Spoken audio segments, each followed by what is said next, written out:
Al-Quran yang tersurat itu yang 30 juz, 114 surat.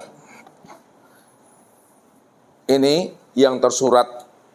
Baca, terjemahkan, pahami maksudnya, amalkan dan buktikan dia. Kenapa? Karena Al-Quran yang tersurat ini diturunkan Allah hudal linnas wa bayyinati minal huda wal furqan. Al-Quran ini diturunkan Allah petunjuk bagi manusia, pembeda antara hak dengan yang batil. Jadi kalau kita ingin lurus hidup kita, ingin selamat hidup kita, tahu kita jalan pulang dan kembali, maka berpeganglah kita kepada Al-Quran itu.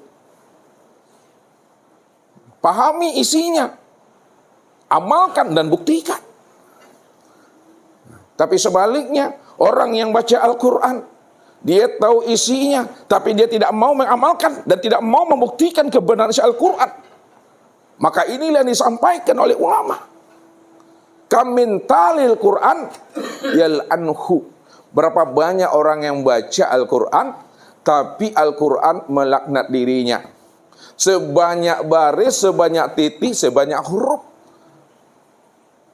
Al-Quran dibacanya, hafal di Al-Quran.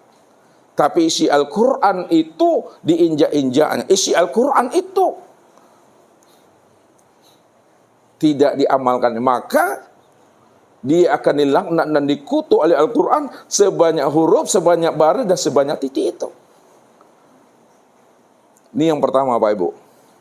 Yang kedua, baca Al-Quran yang tersirat. Mana Al-Quran yang tersirat? Al-Quran yang tersirat itu adalah Al-Quran yang tidak ada hurufnya, tidak ada barisnya, tidak ada titiknya.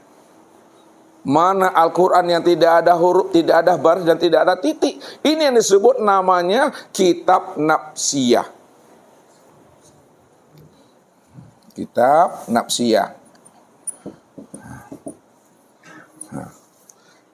Kitab nafsiyah itu adalah diri, Bapak Ibu. Diri inilah yang dikatakan kitab nafsiyah, Al-Quranul Azim. Makanya dikatakan oleh Allah, khuluqul Quran itu adalah ditujukan kepada Rasulullah.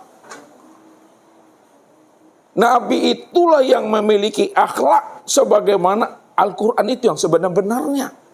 Apa maksudnya Nabi itu? Akhlaknya Al-Quran. Isi Al-Quran itu telah diterjemah